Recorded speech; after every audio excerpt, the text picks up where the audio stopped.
Hi guys, good afternoon. कैसे हो आप लोग सब? आई होप आप एकदम मस्त फर्स्ट क्लास एकदम चकाचक होंगे, राइट? ओके। सो दोस्तों, हम लोग आज मिले हैं कुछ खास मकसद से, और वो मकसद क्या है कि भाई हम लोग को chapter number 4 business economics market वाला जो टॉपिक है उसके आईसीआई मॉड्यूल के सारे क्वेश्चंस हम लोग अभी डिस्कस करने वाले हैं।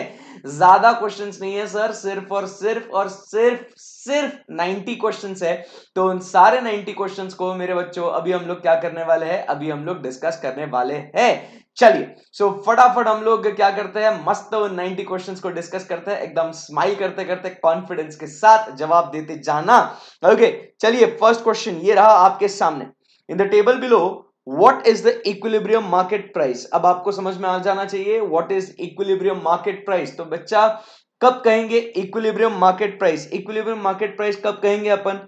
Where the demand is equal to price. तो उस demand is equal to supply, उस प्राइस पे हम लोग क्या कहते हैं? That price is nothing but what is the equilibrium price. जहां डिमांड और सप्लाई मेरा एक हो जाता है, उस प्राइस को हम लोग क्या कहते हैं? Equilibrium price. ये अपना जो है डिमांड कर्व, ये जो है अपना सप्लाई कर्व। तो यहां पे ये जो मेरा बच्चा जो प्राइस आती है ना अपने को, इसको अपन क्या कहते हैं? Equilibrium price. तो यहां पे आप देखोगे कि 700 डिमांड यहां पे है, 700 सप्लाई यहां पे है। तो यहां पे जो प्राइस है वो है 4, ऑप्शन है सी, और मेरा फर्स्ट का आंसर है सी। डन, खत्म सर। इतना इतना आसान sir. Yes, it's so simple, एकदम सही है ना। चलिए ओके, आगे बढ़ते हैं। First question done.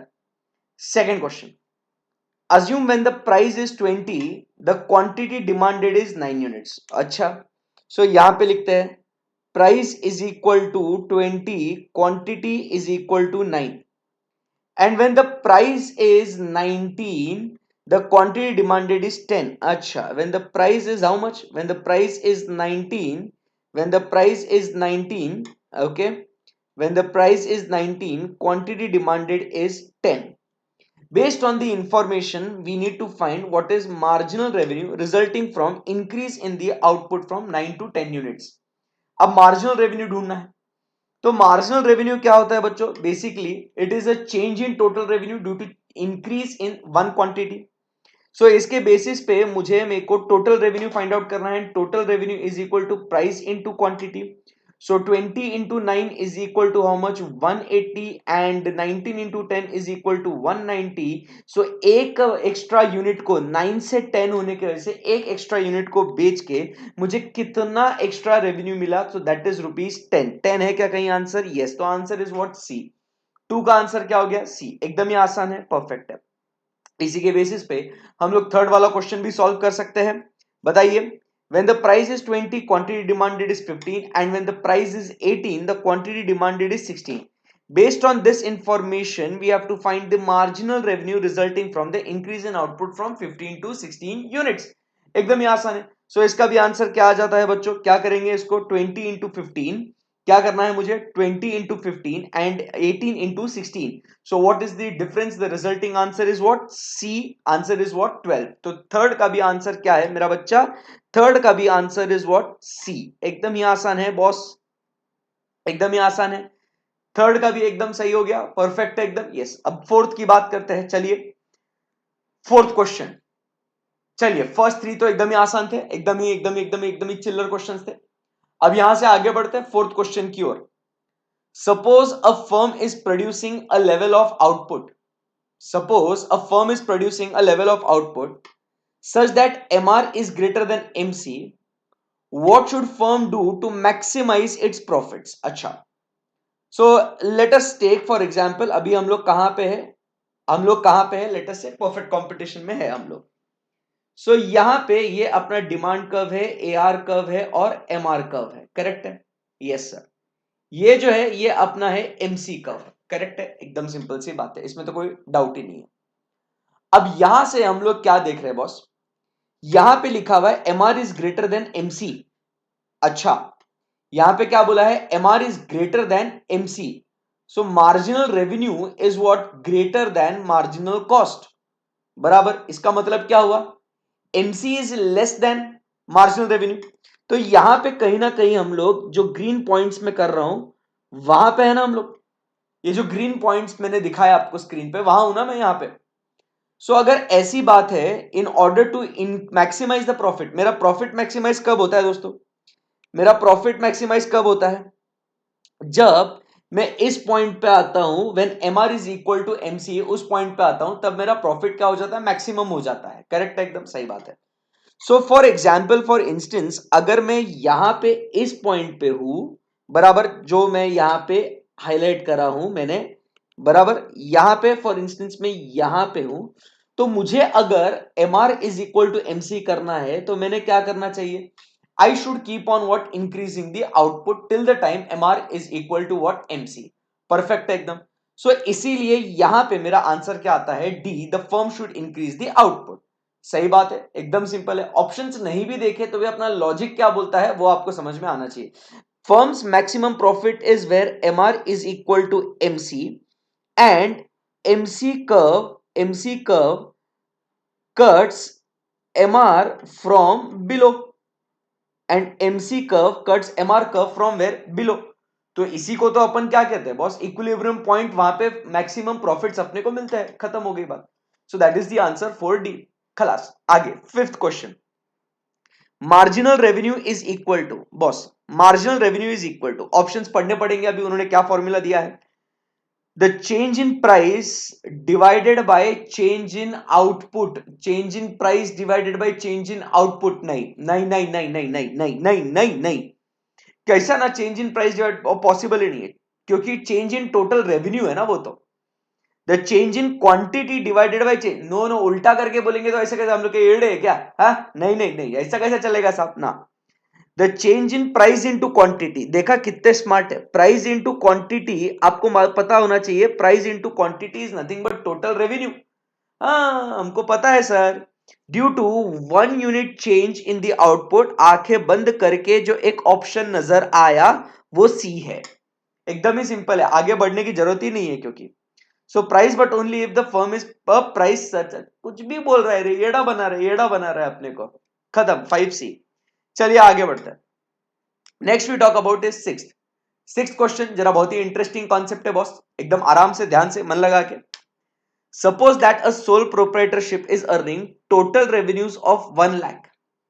Total revenue is equal to of 1 lakh and is incurring the explicit cost. अब क्या बोला है? Explicit cost of rupees 75,000 if the owner could work for another company for 30,000 a year, we conclude that। okay, अब मुझे एक बात बताइए, explicit cost और इम्प्लिसिट कॉस्ट पहले आपको याद है क्या? पहले वो डिस्कस कर लेते, क्योंकि एमसीक्यू सॉल्व कर रहे तो एक तरीके से रिवीजन भी हो जाना चाहिए अपना। एक्सप्लिसिट कॉस्ट और इम्प्लिसिट कॉस्ट। एक्सप्लिसिट कॉस्ट कौन से कॉस्ट होते हैं बच्चों? एक्सप्लिसिट कॉस्ट वो होते हैं जहां पे अपन क्या करते हैं? एक्चुअल पेमेंट करते हैं। सही बोल रहा हूं ना मैं? सर आप हमेशा ही सही बोलते हो सर, आप कभी गलत बोलते हो क्या? चल रहे ओवर एक्टिंग मत कर। एक्सप्लिसिट कॉस्ट क्या होता है? जहां पे हम लोग क्या करते हैं? एक्चुअल पेमेंट करते हैं। जहां पे हम लोग एक्चुअल पेमेंट करते हैं, एक्चुअल पेमेंट करते हैं, एक्चुअल पेमेंट करते हैं।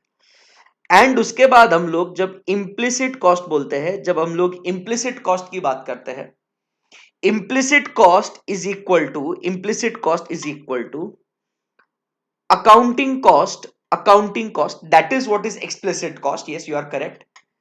प्लस हम लोग क्या करते हैं? प्लस हम लोग क्या ऐड करते हैं? सिंपल भाषा में हम लोग क्या कहेंगे यहां पे?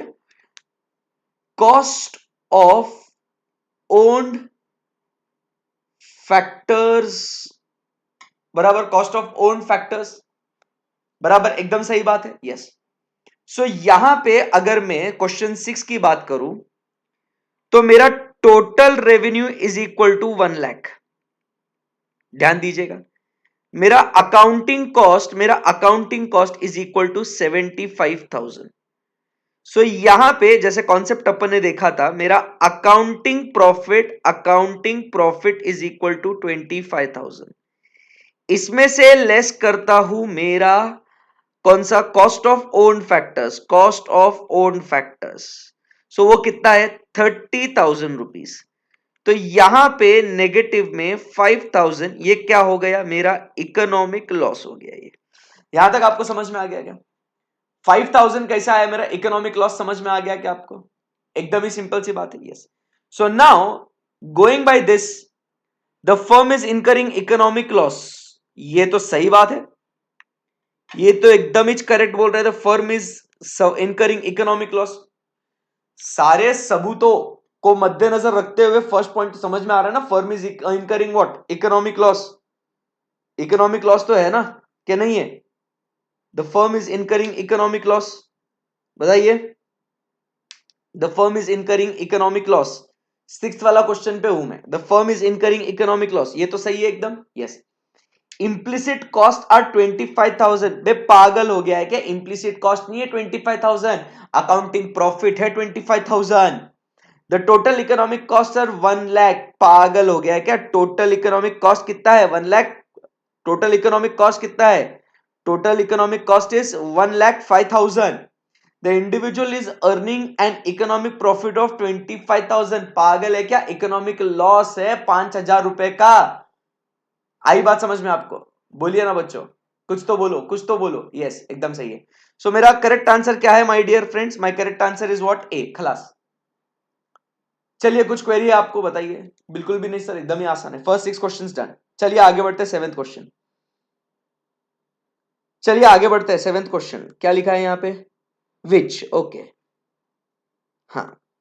विच ऑफ द फॉलोइंग, एकदम आराम से ध्यान से, which of the following is not an essential condition of pure competition? Not an essential condition, which is not the essential condition of pure competition. भाई, large number of buyer seller, ये तो जरूरी है। होमोजीनियस प्रोडक्ट भी जरूरी है।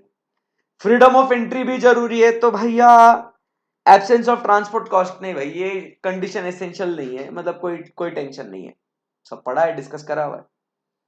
विच, what is the shape, चलो question number 7 खलास, आगे बढ़ते हैं। 8, what is the shape of demand curve faced under perfect competition? Boss, perfect competition में डिमांड कर्व कैसा है आपको तो पता ही है। डिमांड कर्व कैसा है? ये यहां पे इंडस्ट्री है, ये यहाँ पे इंडस्ट्री है, और ये यहाँ पे फर्म है। पुरानी बातें याद कर लो।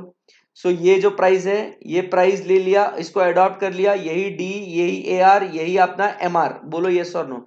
तो इसको कौन सा बोलेंगे? हॉरिजॉन्टल, वर्टिकल, बोलो ना। तो इसको बोलेंगे हॉरिजॉन्टल सर, खलास। 8A।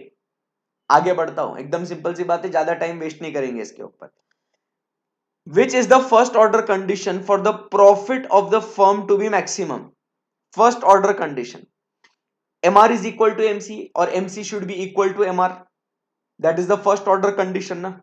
तो यहाँ पे ये अगर अगर कुछ ज्यादा विचार करने की जरूरत ही नहीं, MR is equal to MC, ये फर्स्ट ऑर्डर कंडीशन है। फर्स्ट ऑर्डर कंडीशन ना, फर्स्ट ऑर्डर कंडीशन।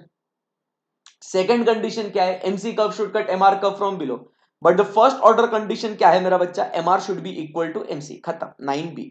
चलिए 9 क्वेश्चन हो गए, 81 टू को, बस ज्यादा समय नहीं, ज्यादा टाइम नहीं है, 81 ही और क्वेश्चन, कोई टेंशन नहीं। ऐसा फटाफट आपका एग्जाम में भी सॉल्व होना चाहिए। कॉन्सेप्ट अगर क्लियर है ना, बस खलास, एकदम मजा। विच of the following is not a characteristic, not a characteristic of price taker? Price taker आपको मालूम है, विच of the following is not the characteristic of price taker?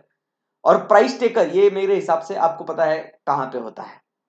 Total revenue P into Q, AR is equal to price, marginal revenue is equal to price, negatively slope demand curve. अब बताइए, total revenue is equal to price into quantity, which of the following is not a characteristic of price taker? Question number 10 की बात हो रही है। अब आप देखिएगा, प्राइस टेकर कौन है? Only under perfect competition, only under perfect competition, आप फोकस करिएगा। Only under perfect competition we have studied the feature कि price taker is only what? A perfect competitor who is a price taker. बाकी आप monopoly बोलो, monopolistic बोलो या oligopoly बोलो, हर एक जन अपना अपना प्राइस डिसाइड करता है। सही बात है ना? तो अब यहां पे नेगेटिवली स्लोप डिमांड कर्व, ये it is not the characteristic, it is not the characteristic of what? The price taker. तो यहां पे अपना आंसर क्या है? 10C। देखिए, मैं आपको सिर्फ यहां पे जो डिस्कशन, अपना जो हेडिंग क्या है? डिस्कशन। मैं सिर्फ आपको डायरेक्टली ये आंसर है वो आंसर ये बताने नहीं आया हूं, मैं आपको डिस्कस करने के लिए आया हूं कि क्वेश्चन उसका मतलब क्या होता है। नहीं तो इसका आंसर की तो आईसीआई ने भी दे रखा है, तो अपने को उसका डिस्कशन करना है, मतलब वो क्वेश्चन को अपने को समझना है, उसका लॉजिक समझना है कि वो पर्टिकुलर आंसर क्यों है करके। आई बात समझ में? अगर मार्केट के 90 क्वेश्चन सॉल्व कर लिए तो भाई नथिंग लाइक इट, आप और कॉन्फिडेंस आपको आ जाएगा ना। और समझ रहे? तो ध्यान से सुनिएगा, पढ़िएगा क्वेश्चन आराम से।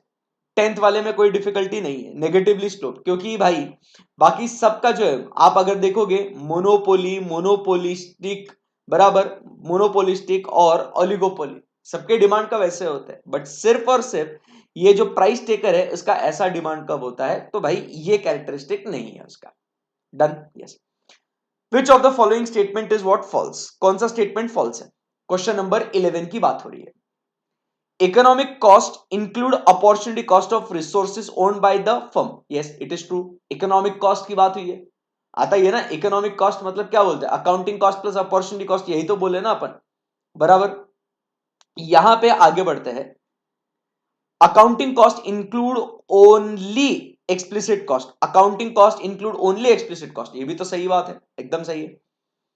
Economic profit will always be less than accounting profit if resources owned and used by the firm have opportunity cost. Obvious सी बात है, क्योंकि आप कॉस्ट और ऐड करोगे तो आपका इकोनॉमिक प्रॉफिट और कम हो जाएगा ना। तो अकाउंटिंग प्रॉफिट हमेशा ज्यादा होगा, your accounting profit will always be more as compare to what your economic profit, कोई इसमें डाउट नहीं है। Accounting profit is equal to total revenue less implicit cost ना, this is false. Question number 11 का answer is what? D. कोई query? 11C कौन बोल रहा है भाई? 11C कैसे बोल रहे हो आप? 11 का डी आएगा ना आंसर। अरे भाई economic profit will always be less than accounting profit, सही बोल रहा है ना। अरे तुम समझो मेरा टोटल रेवेन्यू, अब जो सी बोल रहे हैं भाई पागल हो गए हो। अब आप देखो, अगर यहां पे टोटल रेवेन्यू जो है मेरा बच्चा, टोटल रेवेन्यू अगर मेरा 1000 रुपीज है, अकाउंटिंग कॉस्ट मेरा 300 रुपीज है, तो ये जो हो गया 700 रुपए, ये मेरा क्या हो गया? अकाउंटिंग प्रॉफिट हो गया ना। ये मेरा अकाउंटिंग प्रॉफिट हो गया ना। फिर इसमें से मैं अगर मेरा अपॉर्चुनिटी कॉस्ट माइनस करता हूं, लेट अस से, which is another 200, so my economic profit is how much? 500 rupees ना। So always when there is opportunity cost, आप फोकस कीजिएगा, फिर आप जवाब दीजिएगा भाई accounting profit and economic profit, तो भाई economic profit will always be less. अभी भी सी कैसे बोल रहे हो तुम? पागल हो गए हो क्या? तो सी नहीं है answer, answer is what? D. आई बात समझ में? And accounting profit is equal to total revenue less implicit cost, no. यहां पे क्या बोलते हैं उसको? एक्सप्लिसिट कॉस्ट आना चाहिए। आई बात समझ में आपको? बोलो यस और नो। Yes, okay. यहां से आगे बढ़ सकते हैं अपन। बोलो बच्चों, यस, परफेक्ट है। विद गिवन सप्लाई कब, तो 11 का डी कैसे आया? आंसर आपको समझ में आ गया ना? 11 डी कैसे आया आपको? परफेक्ट है एकदम, यस। तो जो बच्चे सी बोल रहे हैं बॉस, मत करो ऐसा। अब बहुत आगे आ चुके हैं अपन, तो ऐसा आपसे एक्सपेक्टेड नहीं है कि आप सिली मिस्टेक्स करो करके, ठीक है ना। अरे अपॉर्चुनिटी कॉस्ट ज्यादा होगा तो, रुचिका, अपॉर्चुनिटी कॉस्ट अगर ज्यादा होगा तो होने दो ना। अपॉर्चुनिटी कॉस्ट अगर ज्यादा होगा तो भी अपना इकोनॉमिक प्रॉफिट कम ही रहेगा ना। अरे पागल है क्या? कुछ भी बोल रहे हैं यार, चल रहे टाइम पास। हाँ जी। With a given supply curve a decrease in demand causes, अब with a given supply curve, अब ध्यान से सुनना। अब equilibrium equilibrium equilibrium equilibrium quantity की बात हो रही है यहां पे। सो आपने एकदम आराम से फोकस करना है, यहां पे इक्विलिब्रियम की बात हुई है, तो ये तो एकदम ही आसान सा सवाल है। सो ये जो अपना है, ये जो है डिमांड कर्व है, और ये जो अपना है ये सप्लाई कर्व है। तो सब with the given supply curve, मतलब यहां पे क्या कह रहे हैं? सप्लाई यहां पे अपना क्या होगा? Supply will be what? Constant. Supply will be what? Constant, बराबर है।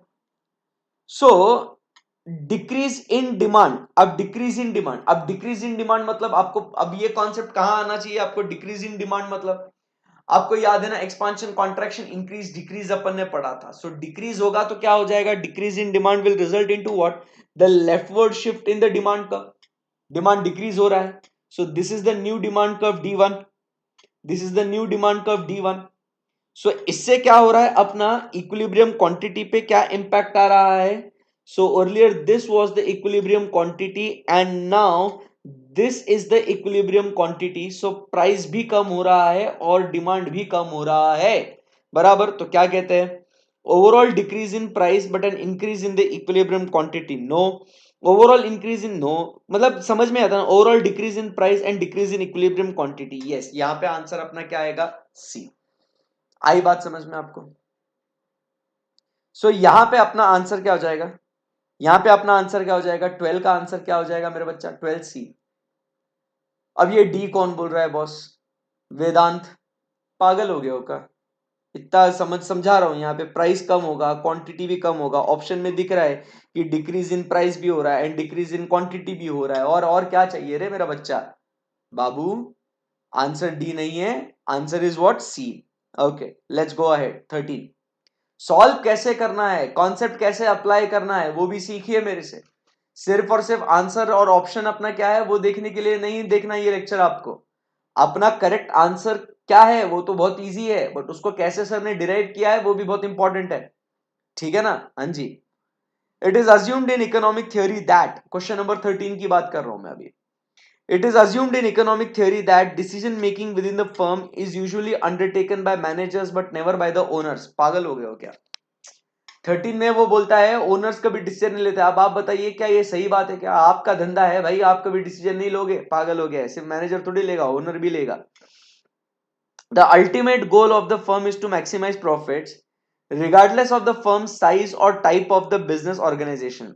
ये बात तो सही लग रही है थोड़ी बहुत कि भाई ultimate goal of the firm is to maximise the profit. Firm को हमेशा अपने प्रॉफिट्स को मैक्सिमाइज करना है, ठीक है. बट अपन यहां पे डायरेक्टली करेक्ट आंसर बी नहीं बोलेंगे और सी और डी वाला ऑप्शन भी क्या है उसको थोड़ा रीड कर लेते हैं. As the firm size increases so does it goals. ये भी तो सही है. बट अब यहां पे अल्टीमेट गोल की बात करिए. यहां पे वर्ड, यहां पे जो है ना, एक एक वर्ड यहां पे आता है अल्टीमेट गोल. मतलब as the firm size increases its goal also increases. But goal जो भी बढ़ता है उसमें अपना अल्टीमेट गोल क्या रहेगा. अब आप फोकस कीजिए, अल्टीमेट गोल अपना क्या रहेगा कि भाई मैक्सिमाइज द प्रॉफिट्स. आई बात समझ में. यस.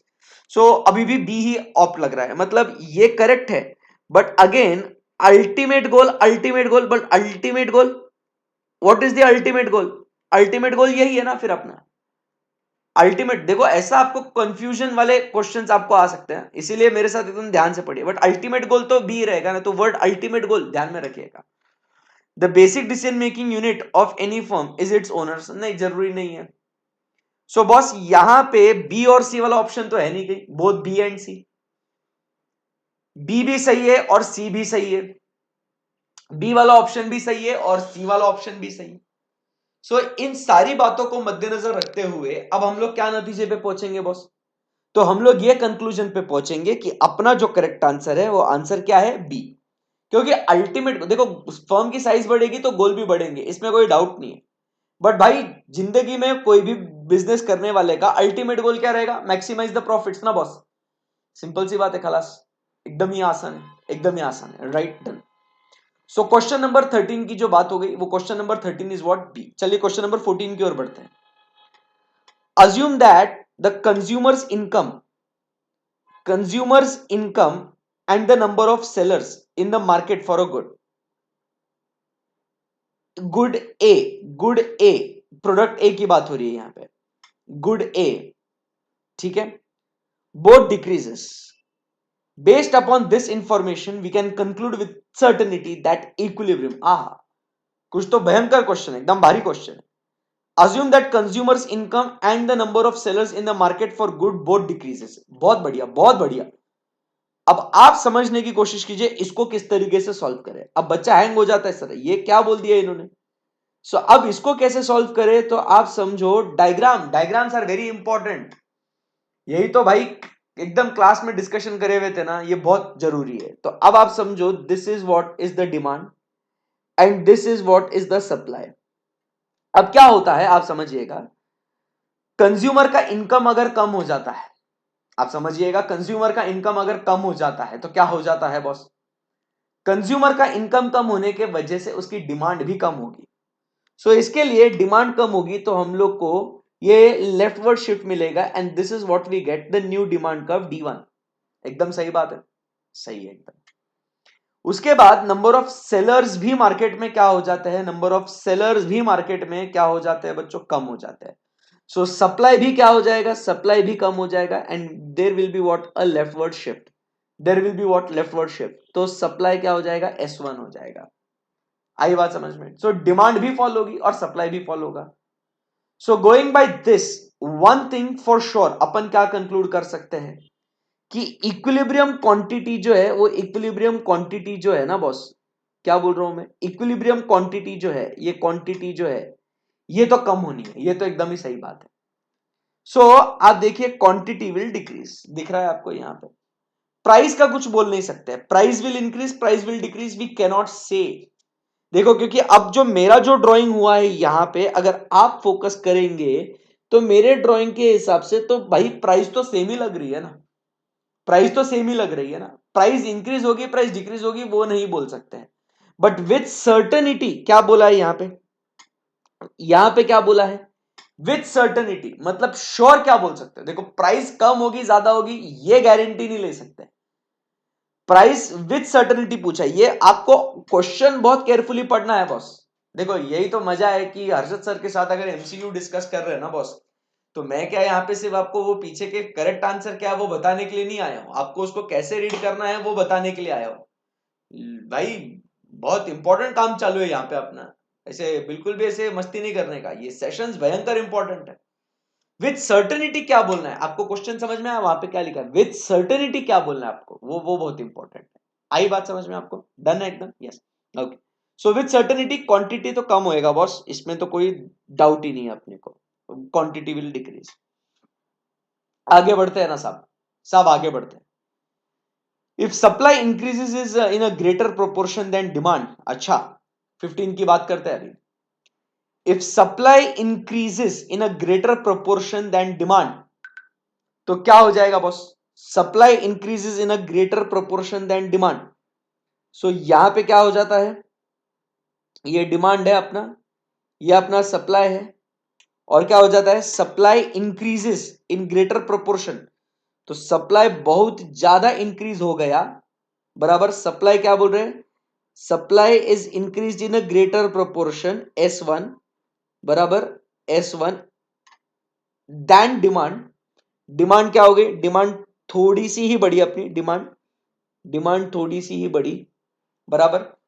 सो यहां पे हम लोग क्या देख रहे हैं बॉस, सप्लाई ग्रेटर प्रोपोर्शन में है,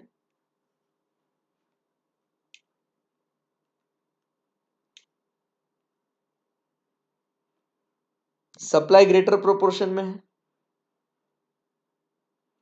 और डिमांड कम प्रोपोर्शन में है। इन सारी बातों को मद्देनजर रखते हुए this is the new equilibrium quantity. Okay, so क्या दिखता है अपने को यहां पे, क्वांटिटी इंक्रीज होता है, प्राइस लगभग कम हो जाता है। सो देखते हैं, the new equilibrium price and the quantity will be greater than the original equilibrium price। No sir, price will not be greater, ए तो है ही नहीं, सवाल ही नहीं है, ए का तो सवाल ही नहीं है, आप समझ रहे, क्योंकि इक्विलिब्रियम प्राइस ग्रेटर ना, यहां पे धोखा हो गया। The new equilibrium price will be greater, नहीं सर यहां पे धोखा हो गया, खलास, मतलब वहां पे आपको क्लिक हो जाना चाहिए, वहां पे क्लिक हो जाना चाहिए। The new equilibrium price and the quantity will be lower than, no quantity is greater ना, तो price is lower okay, but quantity ना, क्वांटिटी विल बी लोअर ना, क्वांटिटी विल बी लोअर नहीं, यहां धोखा हो गया। सो अब यहां पे क्या है, ये तो सही हो जाना चाहिए, नहीं तो फिर गड़बड़ हो जाएगी। So the new equilibrium price will be lower, yes very good, and the original and the new equilibrium quantity will be higher, हाँ यस वेरी गुड। सो देखो क्वांटिटी ज्यादा है, प्राइस कम है, खलास 15 का डी। लॉजिक समझ में आ रहा है क्या, आपको इंटरेस्ट बन रहा है क्या कि जो अपन डिस्कशन कर रहे हैं वो उसके ऊपर, मेरा प्यारा बच्चा बता मेरे को, 15 क्वेश्चन हो गए, अभी दिल्ली बहुत दूर है भाई, जम रहा है क्या आपको, इंटरेस्ट आ रहा है क्या आपको? हाँ वो बहुत जरूरी है। चलिए फास्ट फास्ट बढ़ते हैं। Assume that in the market for good G, अब ऐसे टाइप के क्वेश्चन आएंगे तो आपको एकदम फटाफट उसको अटेम्प्ट करना है अभी। Assume that in the market for goods Z, there is simultaneous in demand increase in demand and quantity supplied. The result will be, अब क्या हो गया, there is simultaneous, this is demand and this is what supply, there is simultaneous increase in demand and supply, increase word use हुआ है, increase word use हुआ है, तो यहां पे भी ये increase है और यहां पे भी ये increase है. So an increase in equilibrium price and quantity, okay, a decrease in equilibrium price and quantity, ये तो कतई नहीं है, डिक्रीज तो है नहीं. And increase in the equilibrium quantity and uncertain effect on the equilibrium price, yes. A decrease in equilibrium price and increase in equilibrium quantity, no. So अब आप समझने की कोशिश कीजिए, मुझे लगता है कि आंसर इज व्हाट सी, 16 का आंसर इज व्हाट सी. अब आप समझिएगा uncertain effect on equilibrium price, अब क्यों, अपन ने डायग्राम भी बनाया है. अब आप देखिएगा यहां पे जो मैं बना रहा हूं, प्राइस मोर और लेस सेम ही लग रही है मेरे को, बट आप अगर देखोगे कि यहां पे क्वांटिटी Q से Q1, ये तो पक्के से है कि भाई क्वांटिटी अपना बढ़ रहा है. आप समझो बात को. तो बॉस यहां पे uncertain effect on equilibrium price, price के ऊपर हम लोग कुछ भी कमेंट नहीं दे सकते हैं, प्राइस के ऊपर हम लोग कुछ भी कमेंट नहीं दे सकते हैं, बट जो हम लोग बोलेंगे पॉइंट नंबर जो 16 है उसके ऊपर अपन बोलेंगे. सही बात है एकदम, बोलिए कुछ. यस, एकदम ही आसान है. चलिए question number 16 done. Question number 17 पे आते हैं. अभी क्वेश्चन नंबर 17 पे, सपोज द टेक्नोलॉजी फॉर, अब ये बहुत सिंपल सिंपल है, सेम सेम लाइंस पे आएंगे, आपको डायग्राम ड्रॉ करना है, खलास करना है. Suppose the technology for producing personal computers, वापस डिमांड करो ड्रॉ, सप्लाई करो ड्रॉ. ये डिमांड हुआ, ये सप्लाई हुआ. अब तो आसान है बॉस आपके लिए, अब तो आसान है. Suppose the technology for producing personal computers improves, तो सप्लाई क्या हो जाएगा, सप्लाई बढ़ जाएगा, S1 ये हुआ. And at the same time individuals discover new uses for personal computer, demand भी बढ़ जाएगी. सही बात है ना. अब आप समझिए टेक्नोलॉजी अगर इंप्रूव हो गई तो सप्लाई बढ़ेगा ना, न्यू यूजेस अगर आप डिस्कवर करते हो तो डिमांड भी आपकी बढ़ जाएगी ना, बराबर. So which of the following is will happen to equilibrium price and quantity. Price will increase, quantity can not be determined. Price will decrease, quantity can not be determined. अब भाई मैं तो बोल रहा हूं, ये जो है आप समझिएगा बॉस, क्वांटिटी तो Q से Q1 तो होना है, तो क्वांटिटी तो बढ़ेगा boss. Quantity will increase, price can not be determined, सी लग रहा है आंसर 17 सी, क्योंकि प्राइस आप फिर से देखिएगा ना, प्राइस सेम हो सकता है, बराबर. एकदम ही आसान सी बात है, खलास 17 सी. Which of the following is not a condition for perfect competition? A large number of firms, perfect mobility of factors, informative advertising to ensure that consumers have good information, freedom of entry and exit out of the market. Okay.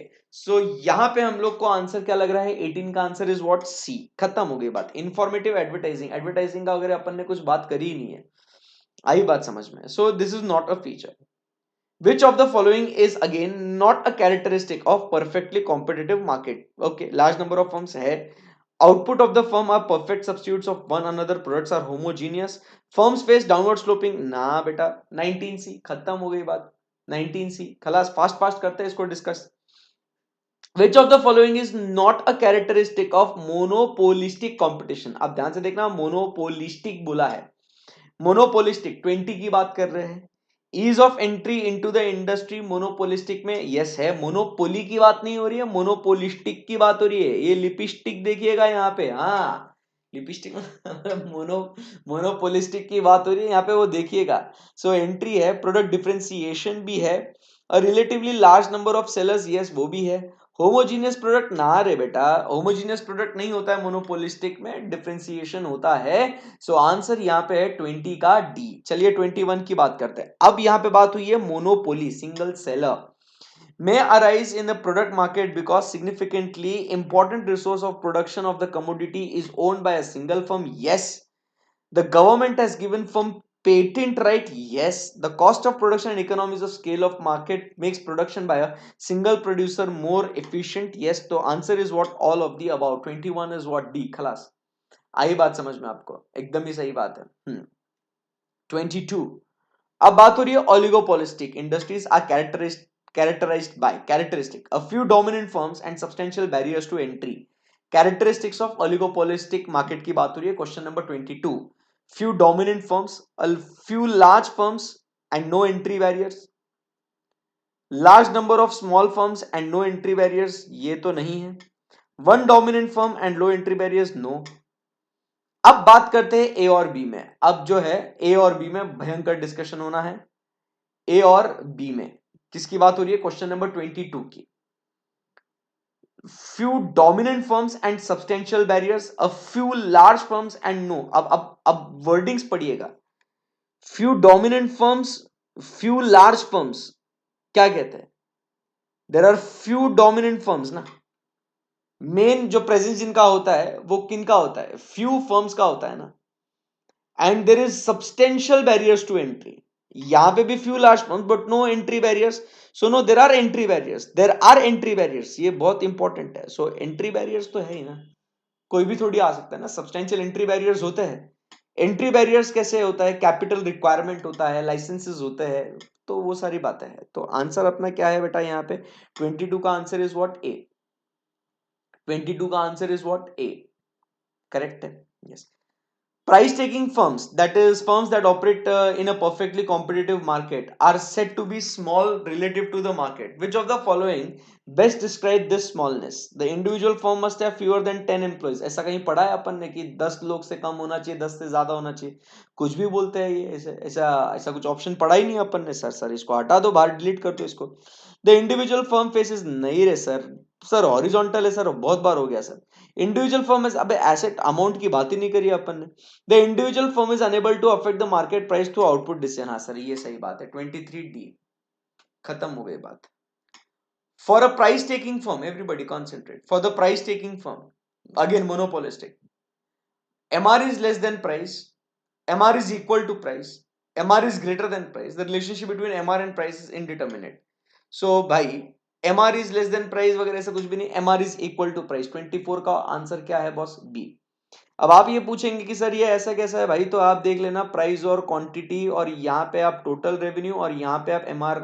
अपन ने class में इसको regular में पढ़ा हुआ है अपन ने. इसमें कोई ये नहीं है. प्राइस कांस्टेंट होता है 10 10 10, चाहे 1 करो 2 करो 3 करो. टोटल रेवेन्यू होता है 10 20 और 30. तो एक एक्स्ट्रा बेच के कितना हो गया? 10 10 10. तो भाई साहब P is equal to what? AR. So भाई price is equal to what? MR. आई बात समझ में आपको? खलास हो गया ना ये. सब क्लास में हुआ है डिस्कशन. सो अपना 24 का आंसर क्या है? बी. चलिए let's go ahead. 25. Monopolistic competition differs from perfect competition primarily because. Monopolistic और परफेक्ट कंपटीशन में डिफरेंस क्या है? चलिए आइए ढूंढते हैं. मोनोपोलिस्टिक और परफेक्ट कंपटीशन में क्या डिफरेंस है? 25th की बात हो रही है मेरे बच्चों. 25th की बात हो रही है. In monopolistic competition firm can differentiate their product. Yes, product differentiation तो है ही ना. सो ये तो सही लग रहा है. In perfect competition firms can differentiate their product. चल रहे. In monopolistic entry into the industries block. नहीं रे. In monopolistic competition there relatively few barriers to. अरे नहीं रे, freedom of entry and exit है ना बॉस. तो आंसर क्या हुआ? 25A. खत्म है. सो भैया 25 क्वेश्चन हो गए अपने. सही आ रहे आपके?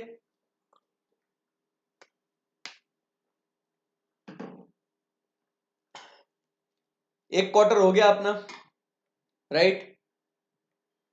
चलिए बताइए 25 क्वेश्चन में आपको इंटरेस्ट आ रहा है, बन रहा है आपको?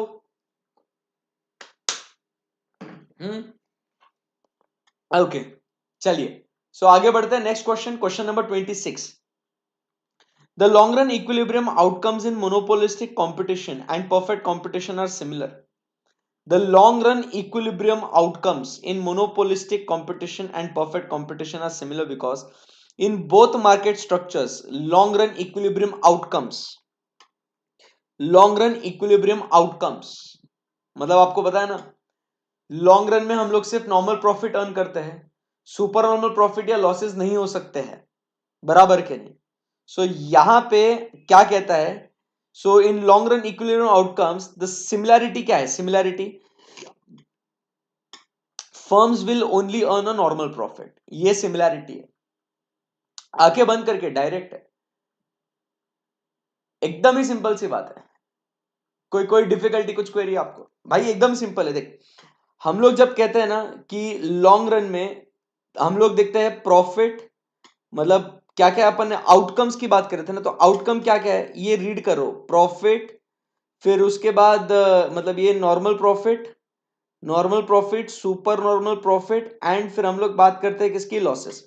तो हमने क्या बोला था, शॉर्ट रन में ये पॉसिबल है, ये पॉसिबल है, ये पॉसिबल है, बट लॉन्ग रन में only normal profit, super normal या लॉसेस पॉसिबल नहीं है। और ये जो सिमिलैरिटी हमने परफेक्ट कंपटीशन में एंड मोनोपोलिस्टिक कंपटीशन दोनों में देखा था, तो this is a similarity in the outcome, एकदम आसान सी बात है, कोई टेंशन ही नहीं है। Question number 27, which of the following is the distinguishing characteristic of oligopolies? Oligopoly का डिस्टिंग्विशिंग कैरेक्टरिस्टिक क्या है, क्वेश्चन नंबर 27 पे है। Standardized product, the goal of profit maximization, distinguishing characteristic बोला है, interdependence among firms and downward sloping demand curves. तो अभी distinguishing characteristic क्या है कि there is interdependence among firms.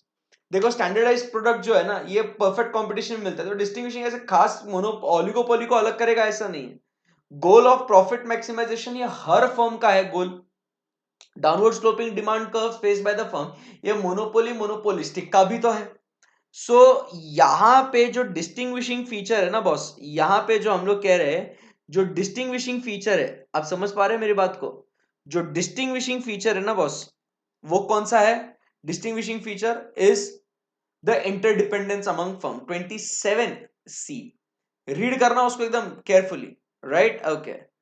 चलिए आगे बढ़ते, in which form of the market structures is the degree of control over price, the degree of control over price of its product by a firm is very large, degree of control over price is very large, very large कहाँ है, monopoly. Option पढ़ने की भी जरूरत नहीं आपको, 28 का answer क्या हो जाएगा आपका, 28A मोनोपोली, खत्म ना भाई।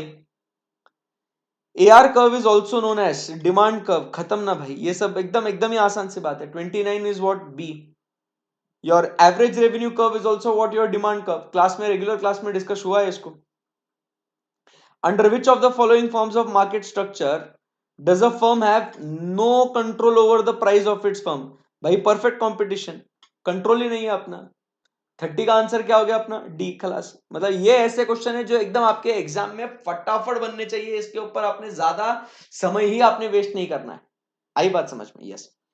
Discriminating monopoly implies that monopolist charge different prices for his commodity from different group of consumers for different uses at different places, any of the above। क्या बोलते हैं, for different group of customers for different uses at different places।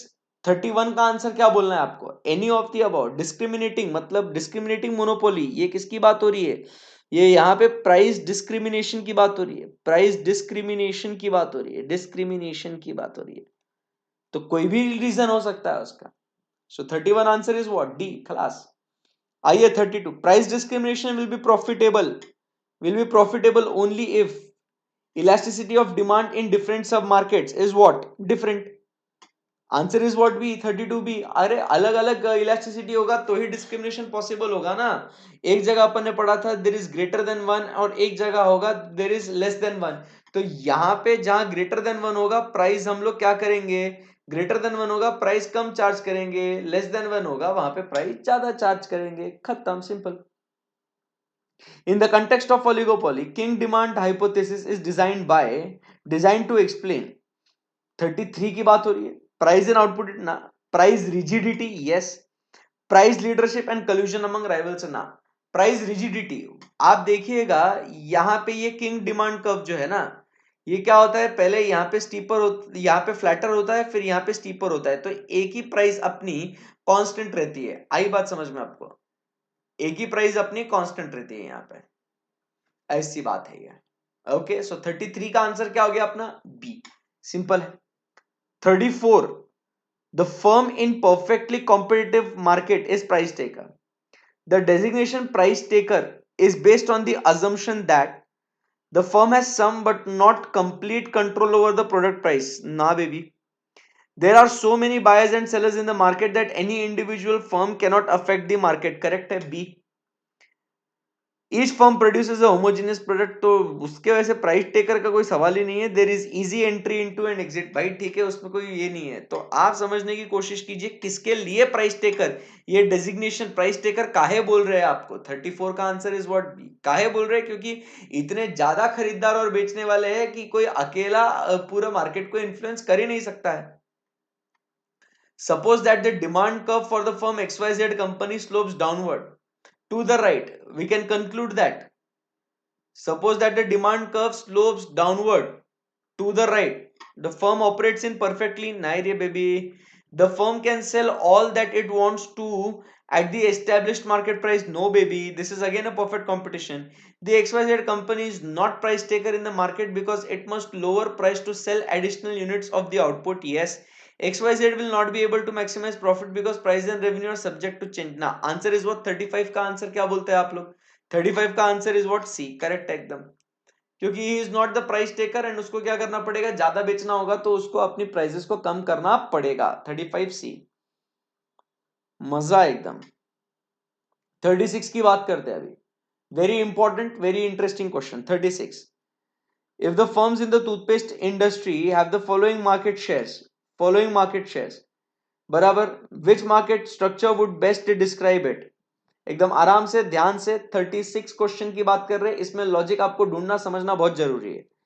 अब आप देखिएगा क्या कहते हैं यहां पे आप समझिएगा. परफेक्ट कंपटीशन मतलब ये टूथपेस्ट है, डेंटी पेस्ट है, शाइनी ब्राइट है, और ऐसे आपको परसेंटेज ऑफ मार्केट शेयर दिया गया है. सो अब आप देखोगे यहां पे तो ये कौन सा मार्केट हो गया? ऑलिगोपोली हो गया ना यहां पे. अब देखिएगा यहां पे there are what we say is few dominant firms. Oligopoly का फीचर क्या है? There is few dominant firms and other small firms. आप देख रहे हो यहां पे अदर्स भी है एकदम आराम से. अब अगर यही आप अगर देखोगे, एक अपन ने क्वेश्चन देखा था, डिस्कस किया था, किथे गया रे वो, ये रहा. A few dominant firms and ये जो है ना सब्सटेंशियल बैरियर्स टू एंट्री का जाने दो. ये क्या है? फ्यू डोमिनेंट फर्म्स या फ्यू लार्ज फर्म्स. वो बैरियर टू एंट्री का से वो डिस्टिंक्शन हुआ था उसका. बट यहां पे अगर आप देखोगे तो यहां पे आप फोकस करिएगा, there are what only few dominant firms and बाकी जो है वो सारे स्मॉल फर्म्स है. सो इसीलिए इसको अपन क्या कहते हैं? इसको अपन कहते हैं ऑलिगोपोली. 36C. आई बात समझ में आपको? Anyone any query? परफेक्ट एकदम. Yes. The king demand curve model of oligopoly assumes that. Question number 37. King demand curve 37. The response of consumers to price increases less than the response to price decrease. Okay. Draw करना पड़ से king demand curve. बराबर. अब response to price increase. अब ये जो है ये प्राइस है. प्राइस अगर बढ़ाएंगे, price increases is less than response to price decrease. जब प्राइस इंक्रीज करेंगे तो रिस्पॉन्स क्या होगा? ज्यादा होगा. बराबर के नहीं? यहां पे इलास्टिसिटी इज ग्रेटर देन 1, यहां पे इलास्टिसिटी इज लेस देन 1. तो ये नहीं होगा साहब. आप समझ रहे बात को? एकदम ठंडे दिमाग से समझिएगा. Question number 37. प्राइस इंक्रीज होगा तो response, price increase, response will be what? Greater. बराबर. सेकेंड पॉइंट क्या कहते हैं? The response to price increase is more, yes, then response to price decrease. Yes correct है. 37 का answer is what? B. All of the above तो सवाल ही नहीं है. तो ये है ही नहीं. इलास्टिसिटी इज कांस्टेंट का विषय नहीं है एंड परफेक्टली इलास्टिक का तो विषय नहीं है. तो यहां पे 37 का आंसर अपना क्या हो जाता है? बी. माय डियर फ्रेंड्स, जम रहा है क्या आपको? ये डायग्राम और ये इलास्टिसिटी कौन सी कहां पे है, तो यहां पे रिस्पांस ज्यादा है और यहां पे रिस्पांस कम है, ये आपको ध्यान में रखना बहुत जरूरी है। आई बात समझ में आपको? 38, a firm encounters it's shutdown point. बेटा शटडाउन कब करना चाहिए? शटडाउन पॉइंट, शटडाउन पॉइंट अपना कब होगा? when average revenue, shutdown point is when average revenue is less than, बोलो क्या बोलना है? Average revenue is less than average variable cost, बोलो यस और नो? एवरेज टोटल कॉस्ट 38 का आंसर क्या है? Average variable cost is equal to, average is equal to profit maximizing level output where it is equal to AVC. ये shutdown point याद है ना आपको? पढ़ते हैं सारे options. Average total cost equals price, 38 की बात हो रही है। Average total cost, total cost की बात हो रही है। टोटल कॉस्ट का अपने को कोई लेना देना है क्या शटडाउन पॉइंट के लिए? शटडाउन पॉइंट के लिए नहीं, अपने को सिर्फ वेरिएबल कॉस्ट और प्राइस का अपने को फोकस करना है। A R should be equal to AVC, या इट अगर वो ग्रेटर देन होना चाहिए, अगर वो इक्वल टू या लेस देन है तो भाई आपने धंधा नहीं कर देना चाहिए। सो यहाँ पे AVC equals price, so AVC is equal to what? या A R, so that is what is the shutdown point. Average fix cost decision making के लिए यूज ही नहीं होता, फिक्स कॉस्ट डिसीजन मेकिंग के लिए यूज ही नहीं होता है। Marginal cost, marginal cost equals price, खत्म ना ना ना ना। 39, 39, suppose that at profit maximizing level of output firm finds the market price is less than, ध्यान से सुनिएगा, market price is less than average total cost but greater than average variable cost, which of the following statement is correct? ध्यान से सुनना, market price is less than, MP is what, क्या बोलता है वो? MP is less than ATC but MP is greater than AVC. So अपन ने क्या करना चाहिए? The firm should shut down in order to minimise the losses? No, the firm should raise its prices enough to cover its losses, the firm should move its resources to another industry, the firm should continue to operate in the short run in order to minimize the losses. Yes, तो मेरे को लगता है 39 का answer is what? D. आपको क्या लगता है 39 का आंसर? लॉजिक लगाइएगा, क्योंकि अगर यहां पे कंटिन्यू करते जाएंगे तो अपने लॉसेस जो है वो कम होते जाएंगे, क्योंकि फिक्स कॉस्ट तो रिकवर हो जाएगा ना। अगर आप बंद कर दोगे प्राइसेस तो बढ़ाने का आपके पास स्कोप है ही नहीं, बराबर। तो we should continue in the short run.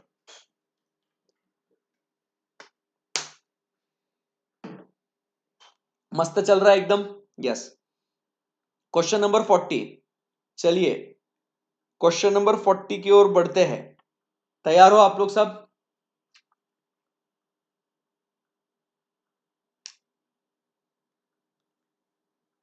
Question number 40, when price is less than average variable cost, when price is less than average variable cost at profit maximizing level, अब आप समझिएगा, आपका average revenue is less than AVC, ऐसे time पे धंधा करना सही रहेगा क्या?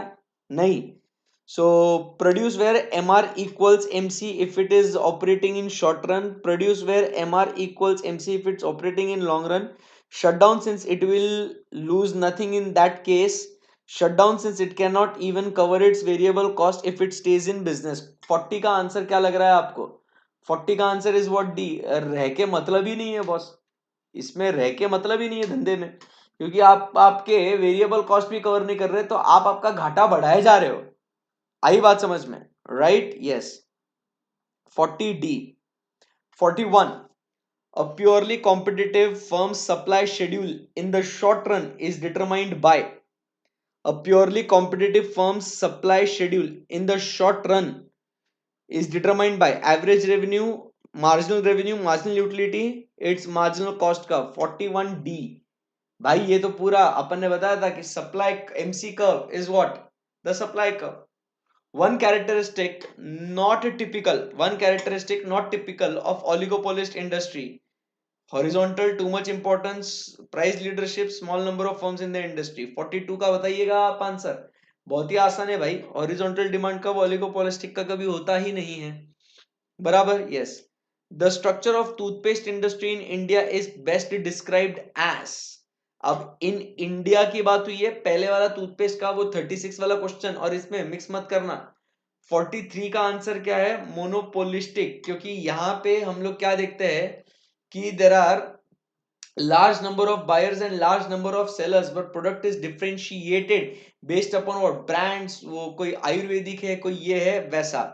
अब इसको ओलिगोपोलिस्टिक मत बोलना, क्योंकि यहाँ पे ये इंडिया की बात कर रहे हैं, बराबर। और ऊपर जो 36 वाला जो क्वेश्चन था, 36 वाला जो क्वेश्चन दिया गया है, वो आपको इस मार्केट शेयर के बेसिस पे आपको जवाब देने के लिए बोला है। सो 36 वाला जो क्वेश्चन है, आप समझिएगा मेरे बच्चों, कंफ्यूजन नहीं होना चाहिए।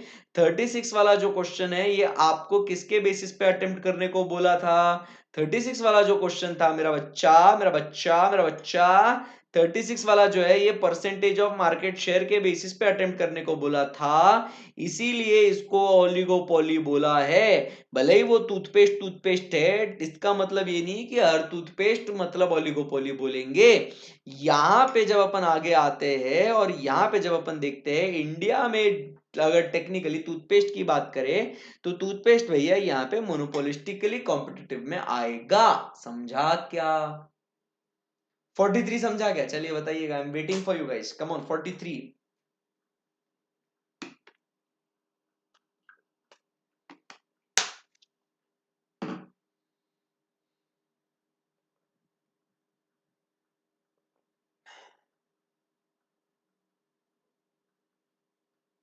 ओके, 43 समझ में आ गया।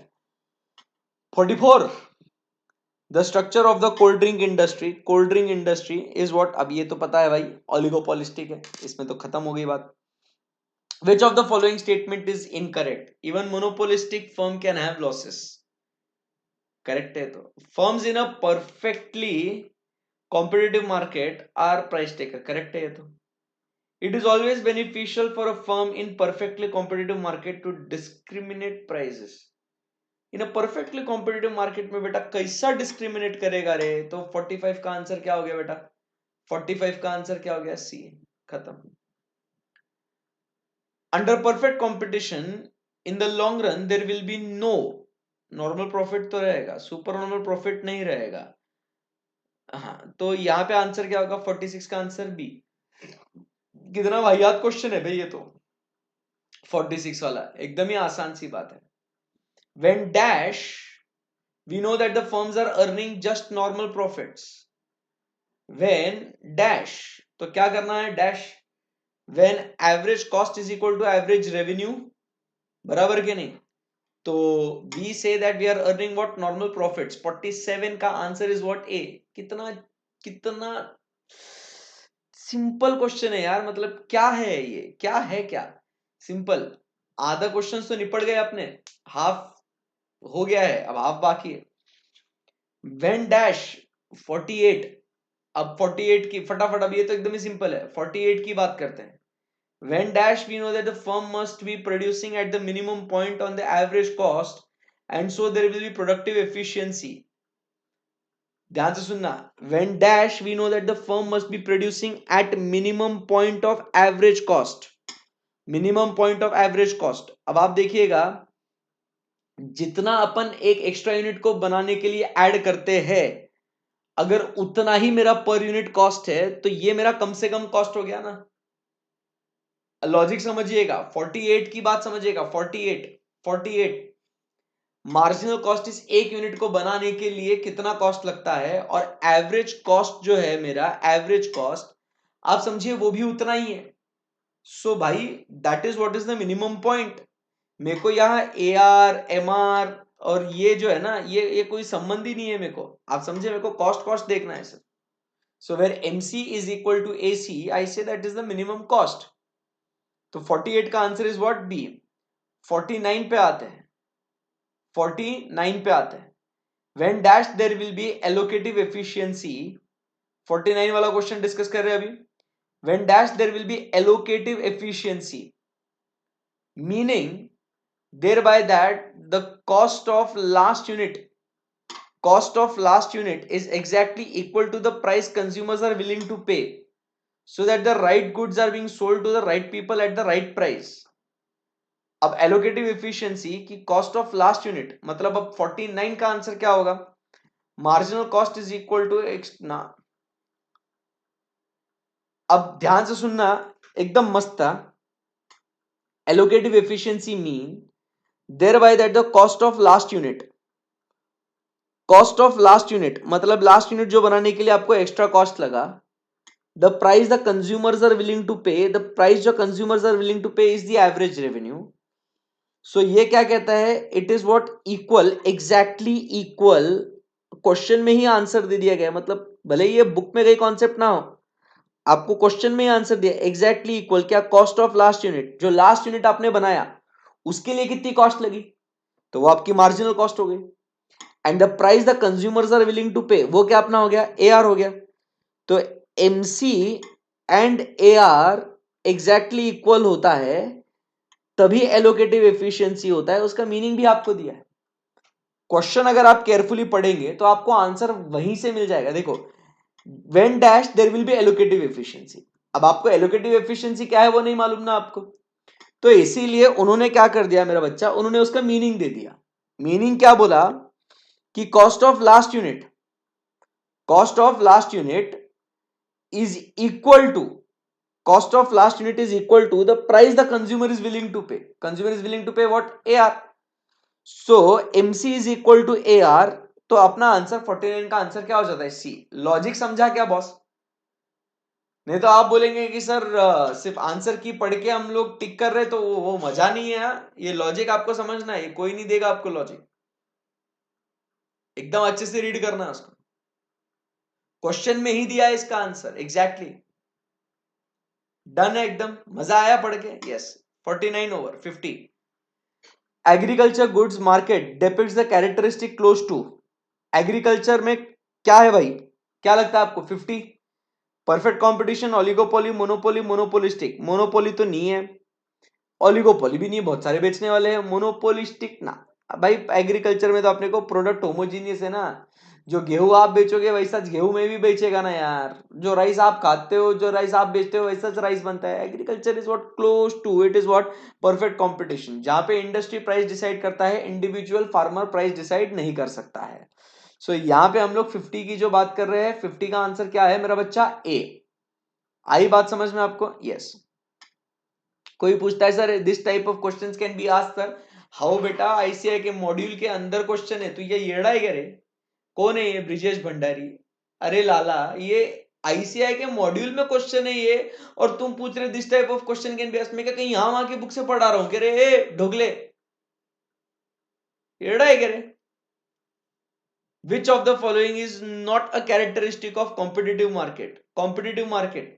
There are many buyers and sellers in the market. The goods offered for sales are largely the same. The firm generates small but positive supernormal profits in the long run. No. Firms can freely enter and exit into the market. So correct answer क्या अपना? 51 का answer is what? C. Done.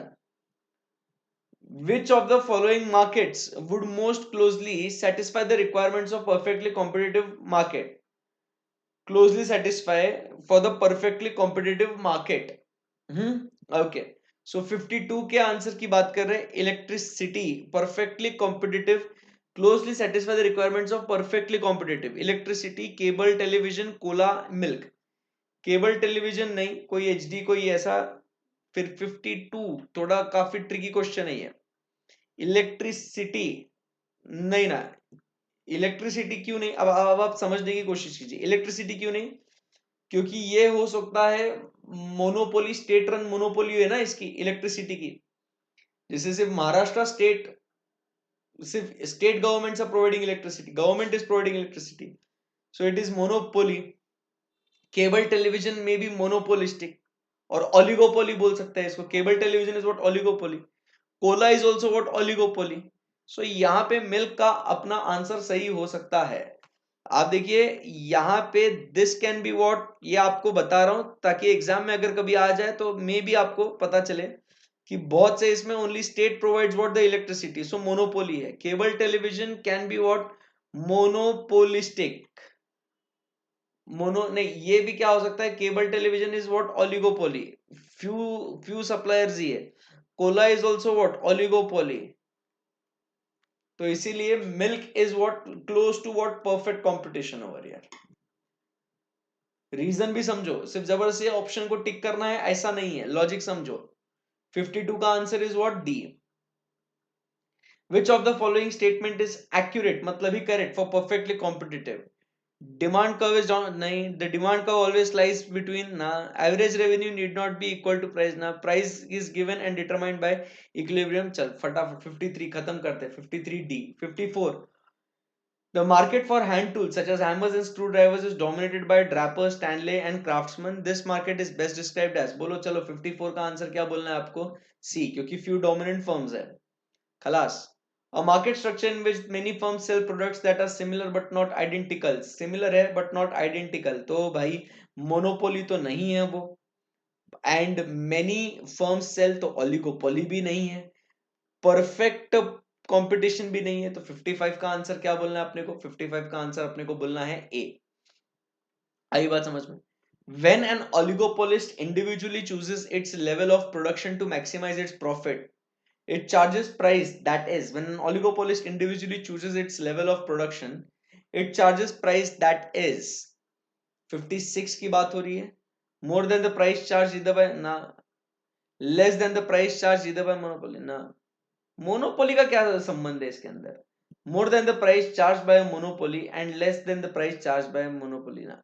less than the price charged by a monopoly when and more than the price charged by a competitive market. So ये आंसर अपना सही है. मतलब आप देखो, अगर उसको oligopolist individually chooses level of production to maximise the profit, it charges price. अब यहां पे आप देखना, it is less than the price charge by monopoly. अपने को प्राइस मोनोपोली से कम चार्ज करना पड़ेगा क्योंकि वो सिंगल सेलर है, और वो अगर प्राइस मैक्सिमाइज का प्रॉफिट मैक्सिमाइज करना है तो प्राइस अपने को कम करना पड़ेगा. And more than the price charge bye competitive market. Competitive market मतलब परफेक्ट कॉम्पिटिशन में प्राइस तो सेम होता है ना, तो उससे अपने को ज्यादा प्राइस चार्ज करनी पड़ेगी. आई बात समझ में आपको? सो आप समझिएगा, ओलिगोपोलिस्ट में अगर एक इंडिविजुअल को, जैसे एक मोनोपोली होता है, सिंगल सेलर होता है, अगर वो ज्यादा चार्ज करता है तो उसका प्रोडक्ट कम बिकता है.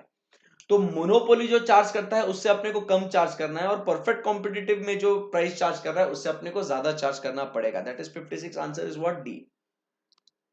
57, in the long run equilibrium of a competitive market, firms operate at long run equilibrium competitive market, firms operate at किस पॉइंट पे? 57, the intersection of MC and MR, their efficient scale, zero economic profit. All of these answers are correct. Correct है, everything is correct. Which of the following is not a characteristic of monopolistically competitive market? Not characteristic of monopolistically. Free entry and exit, abnormal profits in the long run, many sellers, differentiated products. 58, बताइएगा. Monopolistic को abnormal, abnormal मतलब super normal, abnormal मतलब super normal. तो super normal profits monopolistically competitive market को long run में होता है क्या सुपर नॉर्मल प्रॉफिट? नहीं ना बाबू. सही बात है. In a very short period market, in a very short period market, the firm supply is fixed, the demand is fixed, demand and supply are fixed, none of the above. 59 क्या बोलना है आपको? चलिए आप जवाब दीजिएगा. शॉर्ट पीरियड मार्केट में supply, very short में supply is what, fixed. Demand तो कुछ भी हो सकती है ना, डिमांड कम ज्यादा भी आ सकती है.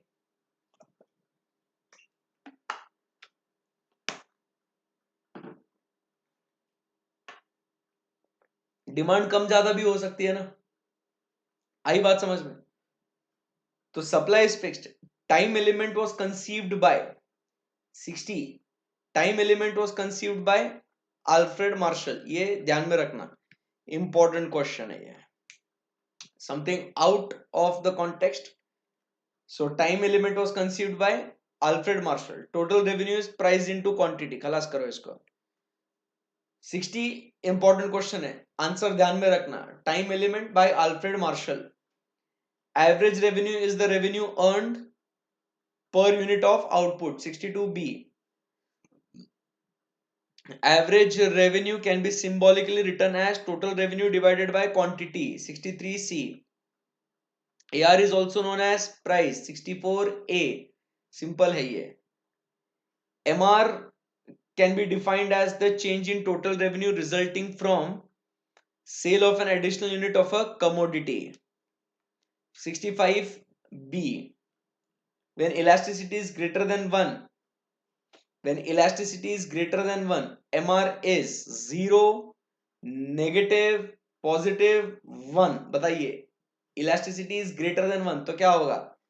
मार्जिनल रेवेन्यू 0 तो नहीं होगा, नेगेटिव, पॉजिटिव, 1। बताइए 66, 66 का क्या होगा? Answer is what? पॉजिटिव। आपको टोटल, आपका सेल बढ़ते जाएगा ना, बराबर ना? तो when you reduce the price your total quantity increases, तो MR also what is positive, बराबर।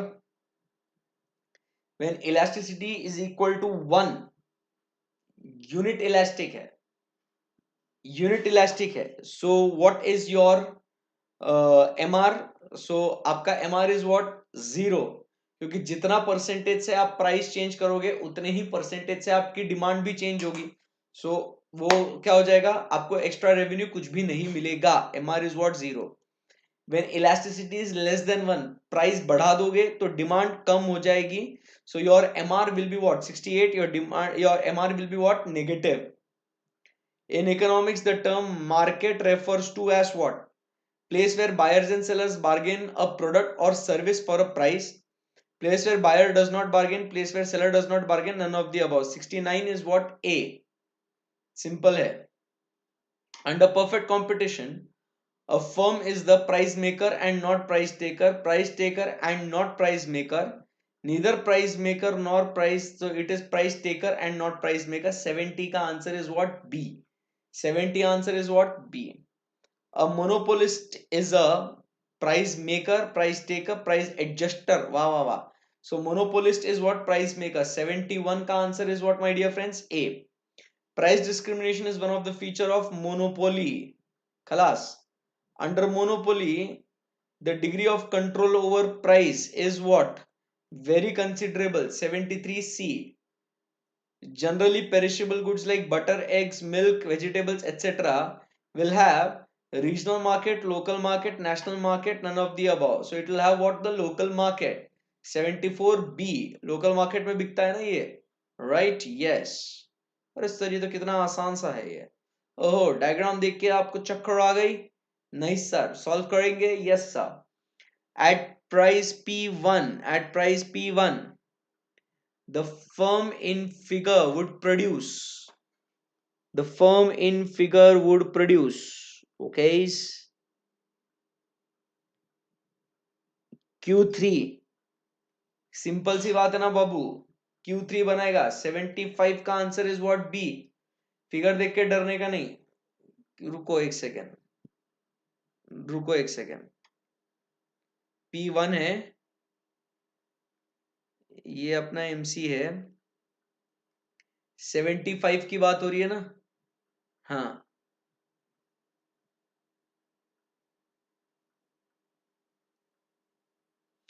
MR is equal to AR। यहां पे वेट, प्रोड्यूस की बात पूछिए आपको, प्रोड्यूस।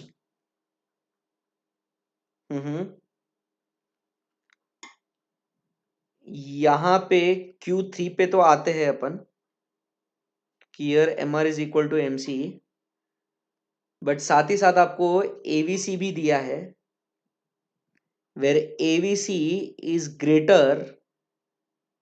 हाँ, अंडरस्टूड। देखो यहां पे आप समझिएगा, इक्विलिब्रियम पॉइंट आप फोकस कीजिएगा, इमोशनल नहीं होना। जैसे मैं फटाफट घाई में बोल दिया, equilibrium point is quantity 3, because here MR is equal to MC and MC curve cuts MR curve from below. So ये जो है ये इक्विलिब्रियम पॉइंट है, बट क्वेश्चन में प्रोड्यूस कितना प्रोड्यूस करेंगे ये पूछा है। सो प्रोडक्शन अपन करेंगे क्या, इसी पॉइंट पे आप देख रहे हो कि your average variable cost is greater then your average revenue, so we will over here not produce even though our equilibrium point is quantity 3। आई बात समझ में, because here at quantity 3 abc is greater than ar, so we will not produce, zero output। आई बात समझ में, we will not produce, zero output। घाई नहीं करने का, क्वेश्चन ध्यान से पढ़ने का। मैं मिस्टेक कर दिया, यही आपकी मिस्टेक हो सकती है। फर्म विल नॉट प्रोड्यूस पूछा है।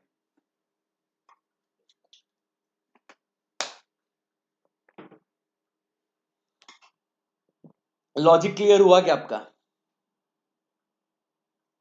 चलो वेरी गुड। सेक्युलर पीरियड 76, ये ध्यान में रखना, नया टर्मिनोलॉजी आपके लिए। Secular period is what, a very long period, ये ध्यान में रखना, ये भी आपके लिए इंपॉर्टेंट है। जैसे एक वो टाइम एलिमेंट अल्फ्रेड मार्शल का है, वैसे ही ये secular period is what we say is a very long period. 76, the answer is what, C, very long period.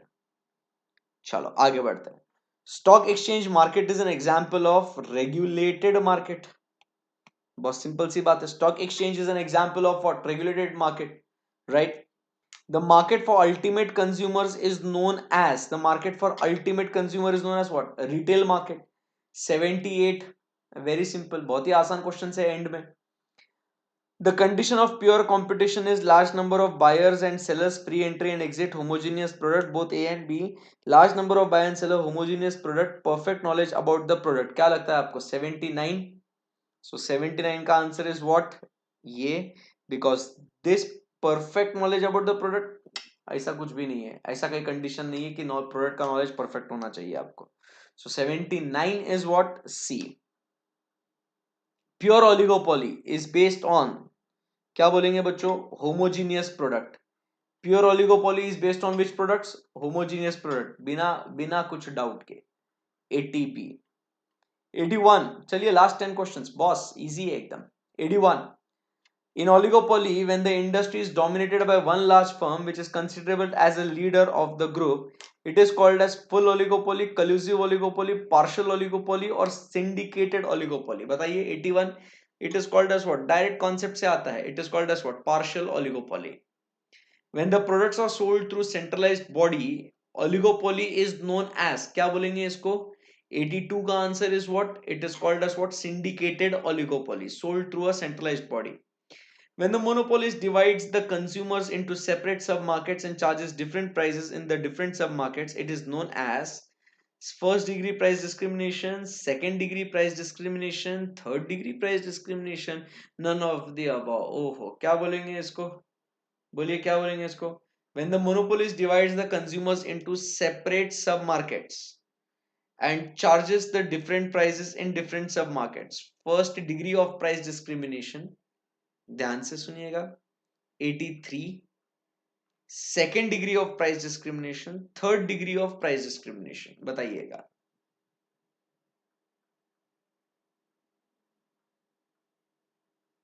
जो लोग इसका आंसर सी बोल रहे हैं, ये क्या क्या है ये, first degree, second degree and third degree?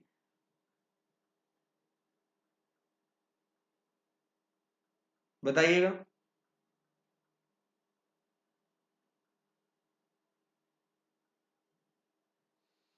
Logic क्या है इसका भाई? Third degree of price discrimination, come on. अब जिन जिन बच्चों ने आंसर दे दिया है, अब मैं तो उनसे आंसर ही एक्सपेक्ट करूंगा।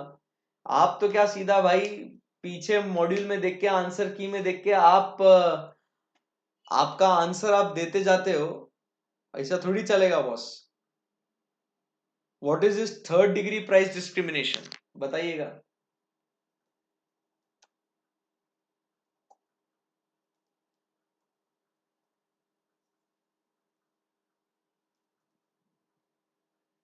बताओ।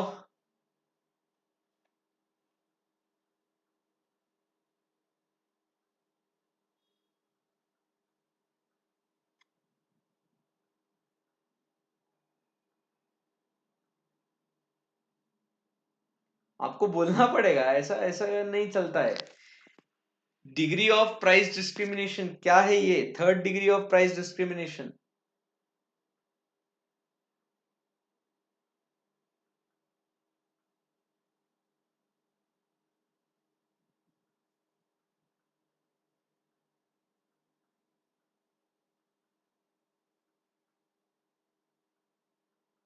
सब मेरे को पता है, सब आंसर की से फटाफट सब क्या कर रहे हैं, आंसर की में देख लिया और खत्म हो गया।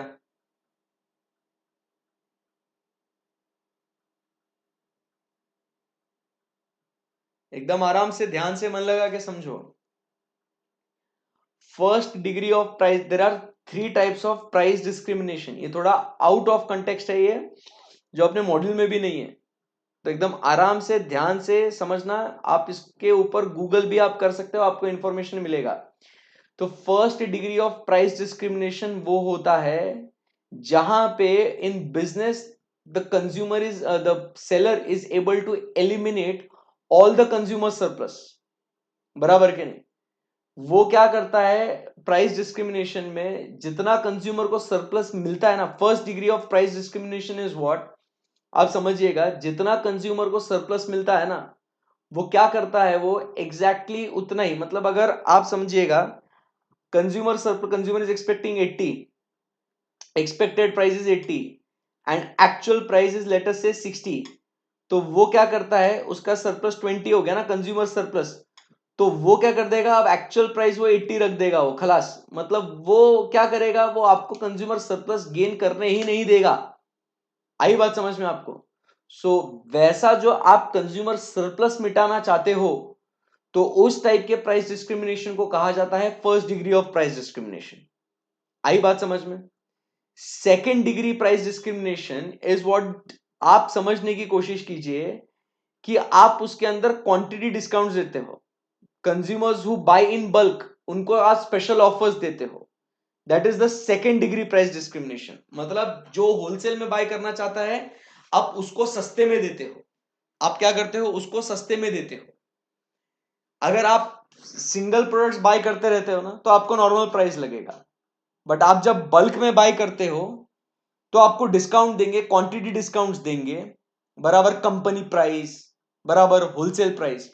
तो that type of price discrimination is called as second degree price discrimination. And third degree price discrimination is what, consumers को अलग अलग ग्रुप्स में डिवाइड करना, और फिर उसके हिसाब से इलास्टिसिटी के बेसिस पे आपने क्या करना है, आपने प्राइसेस को चार्ज करना है अलग अलग मार्केट में। So that is what is the third degree of price discrimination, and therefore the answer over here is third degree price discrimination. भाई आप सिर्फ है ना पीछे आंसर की देख के आप सिर्फ किसी को इंप्रेस नहीं कर रहे, आप लोग आप ध्यान दो पढ़ाई में, बराबर। सो अब 3 डिग्री के, अब बताओ मुझे, फर्स्ट डिग्री में क्या होता है, कंज्यूमर सरप्लस निकाल लेता है, सेकंड में क्वांटिटी डिस्काउंट्स देता है, एंड थर्ड में इलास्टिसिटी के बेसिस पे है। सो ये आपके 3 अलग अलग प्राइस डिस्क्रिमिनेशन होते हैं। आई बात समझ में आपको? Anyone any query till here? सही है ना? सो यहां पे 84 में अब देखो, under dash the monopolist will fix a price which will take away entire consumer surplus, so this is what we say is the first degree price discrimination. बोलना बेटा, क्वेश्चन नंबर 84 का आंसर क्या हो जाएगा, अभी बी हो जाएगा। आई बात समझ में? सो आप लिखिएगा यहां पे, फर्स्ट में कंज्यूमर सरप्लस लेता है, सेकंड में क्वांटिटी डिस्काउंट्स वगैरह देता है, और थर्ड में इलास्टिसिटी के बेसिस पे होता है। प्राइस डिस्क्रिमिनेशन, फोकस कीजिएगा, price discrimination is related to 85 time size income, कुछ भी हो सकता है, any of the above. 86, the firm and industry are the one in the same, the firm and industry is the same in what, monopoly। 86 का answer is what, D।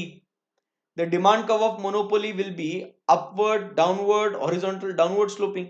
87 खत्म, B। If the average cost is higher than average revenue, if average cost is higher than average revenue, then the firm incurs, average cost is higher, तो बताइए क्या होगा, 88C loss। Which of the following statement is correct, बताइएगा। 89, Price rigidity is important feature. No. Selling costs are possible under any industry consists of many firms. ये तो एकदम simple सी बात है भाई. Last question 90. Which of the following statement is correct? Under monopoly there is no difference between firm and industry. Correct है ये तो. A monopolist may restrict the output and raise the price. Correct है. Commodities offered for sale under perfect competition will be heterogeneous. Incorrect है. Incorrect है. 90 C. Done. So ये हो गए अपने चैप्टर नंबर 4 के सारे बच्चों MCQs. परफेक्ट है एकदम.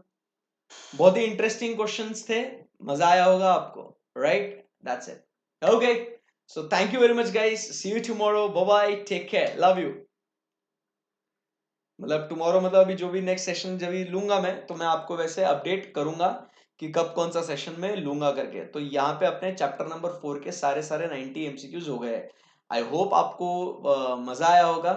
राइट. जरूर ये वीडियो को आप शेयर कीजिएगा आपके दोस्तों के साथ. बाद में मैं आपको इसका ग्रुप पे भी लिंक भेज दूंगा तो आपके फ्रेंड्स के साथ भी इसको शेयर कर देना उसको. Right. Okay. Thank you very much guys. Bye bye. Take care.